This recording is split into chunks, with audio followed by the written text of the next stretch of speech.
Charmed to see everyone. Welcome back to Star Player 1. I'm Brandon Knight. And I'm Shirayuki. And we're kicking off a Could Realize. We're on to a new chapter, and I don't remember really what's going on. Do you? I think We Holmes just came. Oh yeah, Mr. Holmes growing the group, that's right. And Arson and him were bickering. Yeah. Alright, let's get in. Oh, and the chapter is about Great Race, something like that. So we think it's going to be something with involving Impay. Yeah. Come on over. What's up, Deli? You gonna start joining our meals now? We welcome you, Deli. Stop calling me that! I had no choice in the matter, as Sissy was quite insistent. Meals are always more enjoyable with a bigger group. I welcome you to the table as well. I changed my mind. I'm eating in my room. Stay here and eat. Van Helsing says this quietly, but with strength. If you want to keep an eye on me so I don't escape, isn't it better if we were to eat together? Don't presume to tell me what to do.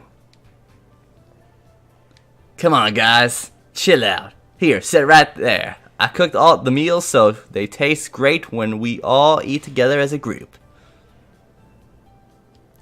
Impay quickly ushers Deli to a seat and pushes him towards the table. Now, let's enjoy our meal. Human food, it's so mediocre. No. Although he won't stop complaining, Deli eats with more enthusiasm than any of us at the table. You're being rude to the cook. It's fine. I can tell how Deli feels about food by the way he's scarfing it down. No, she's right. My words are disrespectful. Consider that I'm being provided with food. Glad you like it. Good thing, huh? Van Helsing, you were the one who was the most worried. Is he pretending not to hear you? That's how we welcomed a new member into our mealtime gatherings. I feel like I'm being observed and look up. My eyes meet Victor's and he smiles as if to play it off. That night, She practicing? Oh. I practice the stances used in self-defense that Van Helsing taught me before I go to sleep. I'm well aware that such moves are rarely delivered perfectly in an actual battle. However, if I can get my body to remember those moves, I'll be able to react without thinking in battle. The more practice I get, the better. Ha! The people around me are all very skilled. If we're going to face more dangers, I don't want to get in their way. I go over the things I learned in training one by one. As I do, the expression Victor has been wearing during the meal comes to my mind. What was that about? Was he trying to say something about the lead he was talking about yesterday? That conversation had never fully been finished after Sholmes' interruption. Maybe Lupin and the rest all have their own takes on the situation. No one had brought up the subject with Victor since last night. What did the glance he gave me mean? I wonder if he's hiding something. Yeah! As my frustration mounts, I intensify my training in search of answers. What does the future have in store for us? What will happen to everyone? To me? The uncertainty of tomorrow unsettles me. I probably feel this way because I'm happy now and because I've been able to cross paths with so many people. My anxiety grows when I stop my exercises, the poison flowing throughout my body, the horologium shining from my chest. What exactly am I? Monster. The world bubbles up into my consciousness. I am... Shirayuki, are you okay? Victor's voice knocks me out of my reverie. Victor? I realize that he's standing right in front of me with his brow furrowed. Why did I come here? I can't remember at all. Yes, hello. I was trying to talk to you, but you weren't responding. It seemed like you were zoned out. But good. I panicked since I thought something was wrong. No, I'm fine. I was just thinking. Was there a reason you came to see me, Victor? We're out in the inner courtyard. When I asked this, he scratches at his cheek with a guilty expression. Reason? Yeah. I had a pretty important one, actually. Important? We sit down together on the edge of one of the flower beds. Even though Victor said he had a reason for seeing me, he doesn't attempt to say more. He's not going to confess his feelings to us, is he? Oh, no, we want Lupin. I'm curious what he wants to talk about. Looking at his face, I can tell that he is conflicted. If he should tell me or remain silent, that seems to be his dilemma. The wind quietly stirs the air as I sit and wait for him to speak. Come to think of it, I can only recall a few times when I was able to look up at the night sky like this, and for a good reason. I was at the house in Wales until recently, trapped in a cage of loneliness, looking down all by myself. I've been thinking about this for a long time. Oh no. When Victor finally speaks up, I look back at him. I know how you can obtain the truth. Oh, okay.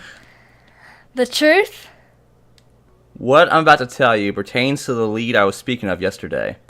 I'm planning to tell the others tomorrow. I hold my breath. Isaac had his own secret research lab. We may be able to locate that facility. A research lab? Does it have something to do with me?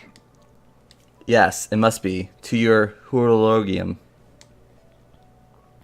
My hand automatically reaches toward my chest, where the gem is embedded. Victor nods slowly, then continues with a serious expression. And I have an idea as to what the horologium really is. What? I'll start from the beginning. In Britain, there was a scientific academy known as the Royal Society. Long ago, there was some research being conducted there. Discovery of infinite energy, the refinement of an elixir of immortality, emulation of the work of God. The legendary substance, the Philosopher's Stone, would be the foundation for it all. Under Queen Victoria's order, experiments were conducted to refine the substance, pouring obscene amounts of money into it. I'm hearing all of this for the first time. I don't understand some of it, and what I do understand makes little sense. The Victor's serious tone is enough to tell me that this must have been an immense endeavor. Mm-hmm. The Philosopher's Stone? Yes. The scientists were never able to truly create it, instead creating an imitation, Zicterium. The scientists unable to achieve the desired results were held responsible and stripped of their titles. Victor pauses to sigh heavily, as if taking a break from his exposition. I still get the feeling that he's hiding something from me. Is that everything you wanted to tell me? He avoids my gaze for a moment. No. Actually, this is the part I really wanted you to know. Someone else took over the research after those first scientists were removed from the project. He shakes off whatever's holding him back and turns to me. That person was your father, Isaac Beckford. My father? That's right. I don't know why he decided to involve himself in the search for the Philosopher's Stone. After Isaac became head of the research, I had the opportunity to witness the Zicterium that he had in his possession. How is that related to me? What I saw, the solid form of the Zicterium, had the same sort of shine that gem in your chest does. It's highly likely that the gem embedded within you was based off the Zicterium, and is the forerunner to the Philosopher's Stone. I think the substance was renamed and eventually came to be called the horologium. A sudden gust of wind blows past us, and the flowers in the flower bed rustle. The blue gem embedded in my chest, the horologium. So it's true, my father himself has deep ties with it. My father made this? It's strange. Just from this information alone, the gem in my chest suddenly becomes something precious to me. But as to how and why the horologium acts as your heart, keeping you alive while harboring poison in your body, I don't know anything about it. I'm sorry, this information doesn't shed much light on anything. I shake my head. It's all right. Just knowing that father made this, that he was actually involved, makes me happy. Because it's what keeps me alive, and he made it himself. I'm alive right now because of father, aren't I? I don't know why he had to put the horologium inside of me, but he must have done it for my sake. I look up and see that Victor is looking away with a forlorn expression. It's like he is struggling with something. The research facility that I mentioned earlier in the laboratory where Isaac was studying the Philosopher's Stone. Which means... It's where the horologium was created. most likely. I see. If we go there, we may be able to figure out how to fix the poison and learn about my lost past. But why?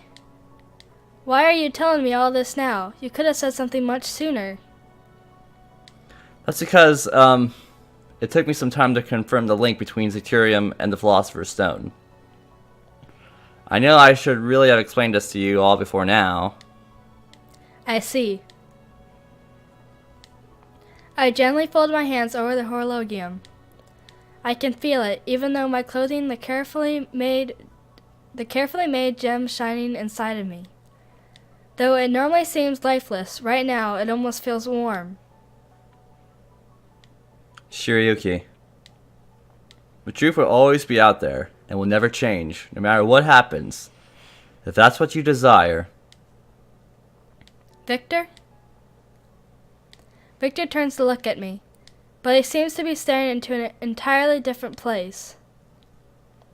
At breakfast the next day, after Jelly and Sissy have left the dining hall, Victor brings up the topic to the rest of us.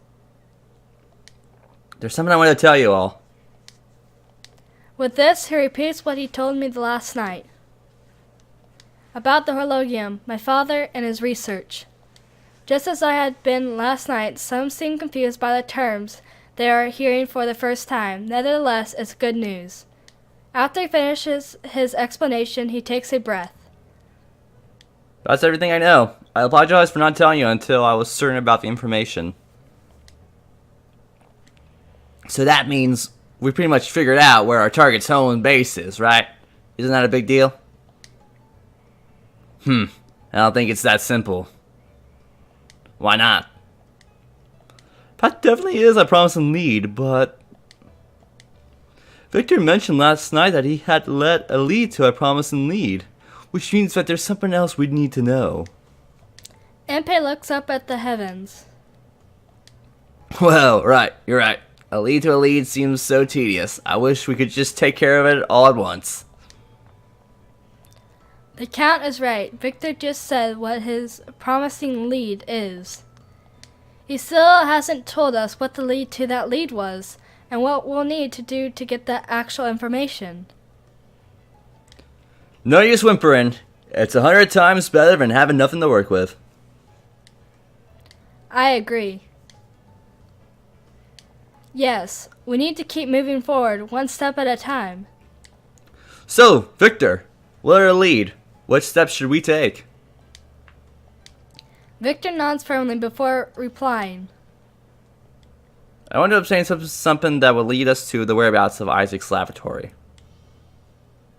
Something. That's awfully vague. Do you have any information in mind, or trying to avoid talking about it? It's going to be trouble. It's something that all the organized crime groups in London are guarding with all they got. Guarded by gangsters? I see! It seems that everyone but me has an idea of what Victor is tiptoeing around. Impei places his forehead against the dining table, but the three others, including Lupin, seem to be grinning. What's going on? Victor continues to talk, but I'm just as confused as ever. What we need to obtain is the prize from the Black Gathering. The Black Gathering? This is yet another new term. Seeing my confusion, Saint Germain offers up an explanation. It's a location you've already been to several times. Do you remember that event that takes place by the River Thames? I remember, it's where we met Van Helsing. That place where a certain unfriendly four-eyed fellow caused the scene? Stop using me as a point of reference. It's a long-run event, and on the last day there was a grand competition that takes place to wrap it all up. And that's the airship race that caps off the ending of the Black Gathering. The Black Gathering. That means it's a day when those from the underbelly of the city gather in large numbers. They're an unruly bunch, but they're rich. The police and military turn a blind eye as long as they don't do anything violent. An airship race? Airships. I read about them in books, so I have a lot of knowledge about them. I can't recall seeing them up close much, but I've seen them from afar, floating among the clouds. Oh, but I do have a recent memory of being attacked by an airship. I don't remember much about it, but I do recall that it was a huge machine. I can't imagine what an airship race would be like. This is also one of Isaac's achievements. He created a material that he called the aerocarbonium. It's a very light and sturdy, and can easily be mass-produced. As an airship technology advanced, others uses for them appeared.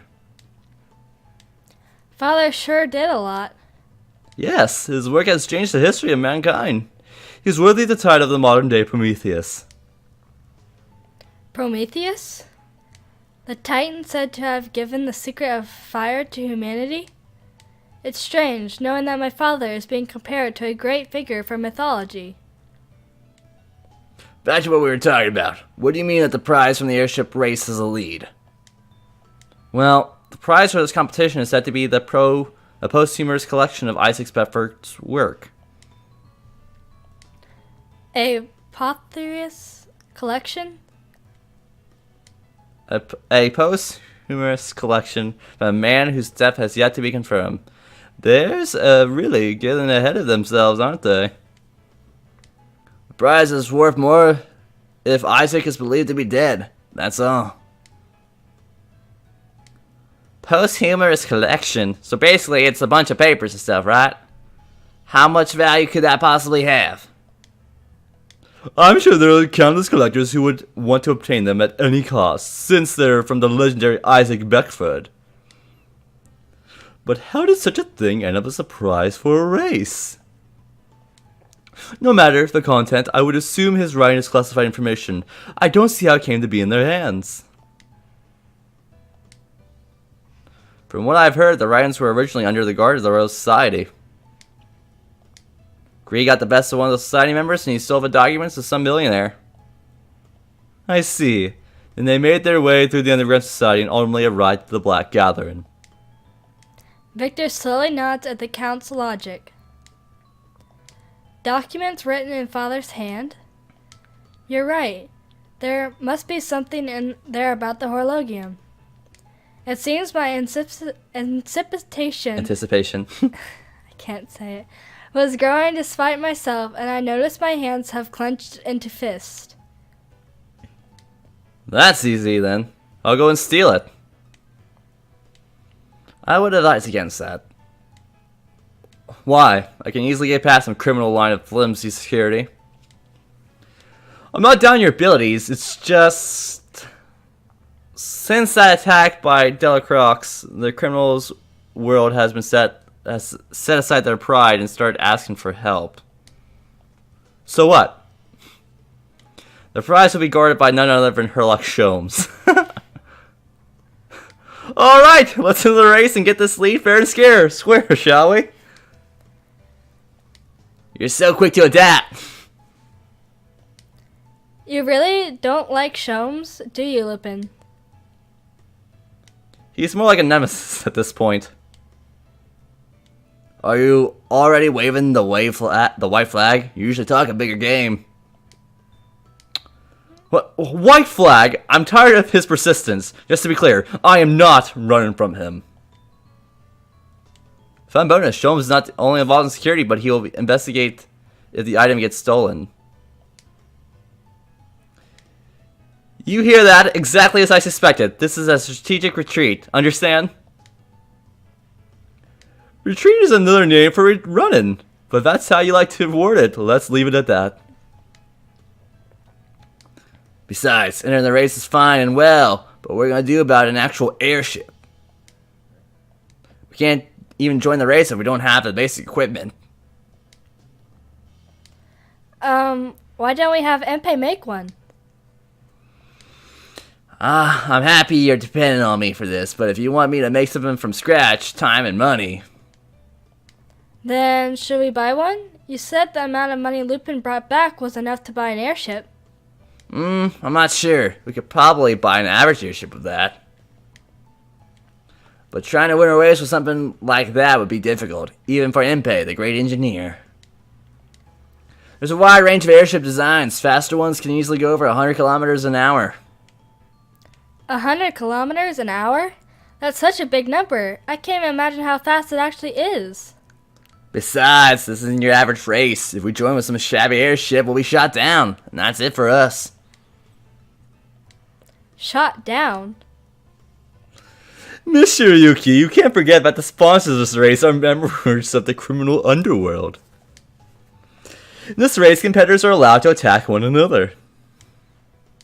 All attendees need to sign a contract releasing the expeditors of liability in case of injury or death. What an intense race. An airship race where combat is allowed? Illegal airship races are so extreme. But we have to enter. All the more reason to join. If winning the race means we get closer to our goals. Empei, how much money would you need to modify an airship so that it stands a chance in this race? Well, with my technical skills, if we had the money to buy 2 mid-sized airships, I could guarantee our victory. 2? It costs that much?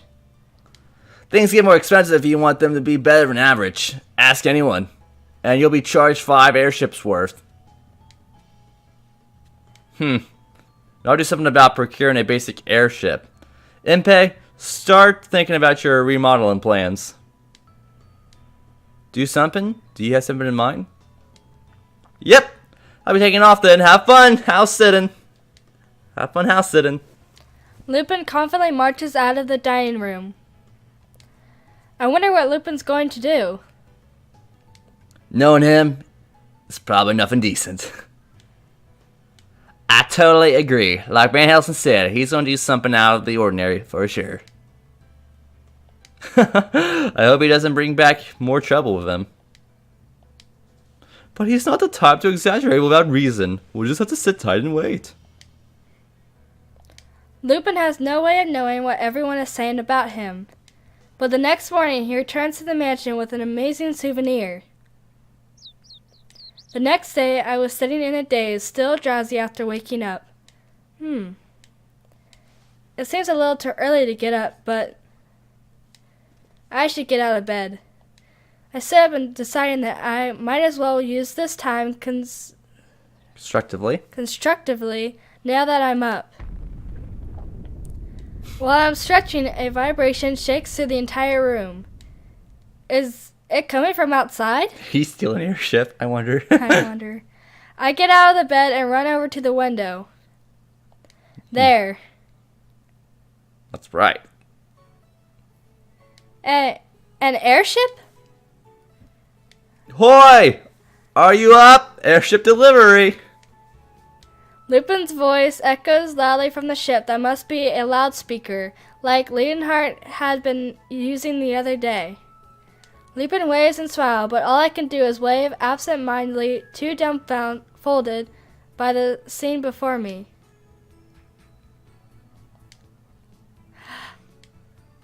I snap back to reality after a few seconds, then quickly make myself presentable and leave the room.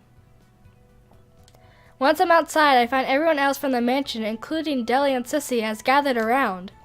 Everyone is looking up at the huge vehicle with round eyes. Wow! So this is an airship! It's gigantic! Sissy spins around Deli, barking excitedly. That's right, it's an airship. Is this your first time seeing one too? No, I've seen them several times in the air. This is something else. I didn't realize how big it would be. You get it, Deli. This is the kind of thing that's a true man's dream, isn't it? Fine, Sissy insists on looking at it up close, so I'm going to approach the airship. Do not attempt to stop me. He completely ignores Impei's attempt at a conversation, and he seems to be ignoring Sissy as well. Deli picks up Sissy in his arms and runs toward the airship at full tilt. So, now even Deli's ignoring me. What happened to my respect for my dignity? Impei stands there looking sad, so I decide to ask a question.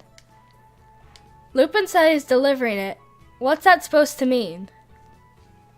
Who knows? I think that's the question we're all wondering about right now. As we stand around, Lupin appears from within the airship and looks over at all of us, satisfied at a job well done. Aren't you up all early? You could have slept in a little, you know. Lupin laughs in good cheer, but Van Helsing speaks in his usual tone. And where did you steal this from? You better not have done anything stupid that would ruin our negotiations with Queen Victoria. Yeah, don't worry about it. I stole this from someone we wouldn't feel guilty about. No problem at all. I see. How very you. You might be getting an award from the Scotland Yard for this. An award? Saint Germain seems to have understood what Lupin was talking about right away. So where did you steal it from? No idea. Don't sweat the small stuff. How about it, Impei? You think you can fix her up for the race? It's a pretty old model. Let's see. I guess it depends on the budget I have available. Don't worry about the money. Just keep it working until it's a winning ship. Just keep working on it until it's a winning ship. That's what I stole it for. So, while Impei's working on this, the rest of us will have to gather the funds for the remodeling project. Lupin nods at Van Helsing's question. I suppose we had no choice. To get a large sum quickly, maybe I'll sign up for a short-term bodyguard job. Raising funds. Selling the patents for a few new drugs would probably be a good amount. Either way, we won't be able to move forward unless we win this race. Fine, I shall aid you with funding this time. How much money does that count have? I don't know. What to do? Everyone is mentioning ways to earn money, but I have no way to help them. What can I do? After some thought, I arrive at an idea. Impei, I can't raise money, so I was thinking that maybe I could help you. Would you mind? Of course not! No, do I not mind? I totally welcome it. We'll make a great progress with a fine assistant like you. Thank you. I'll work hard, Impei. While we're at it, I can even show you how to fly the airship. Of course, we'll have to get pretty cozy. Impei, just because you two are left alone, don't go make any moves on her, alright? Oh. Was he like being jealous? If he does lay a finger on her, there will be some melting involved. What are you talking about? Well, it's not really relevant to the task at hand. Alright, time is money. We don't have much time before a race day. Everyone go make as much money as you can. And we'll have to stop it there. Alright, so we're off there. We're going to help Impei and get ready for a race for the underground circuit. To go and get, hopefully, the location of our father's laboratory. So if you guys would, use the little airship attack on that subscribe button right down below. And as always, we'll see you in the next Star Player 1 episode. Bye. Bye.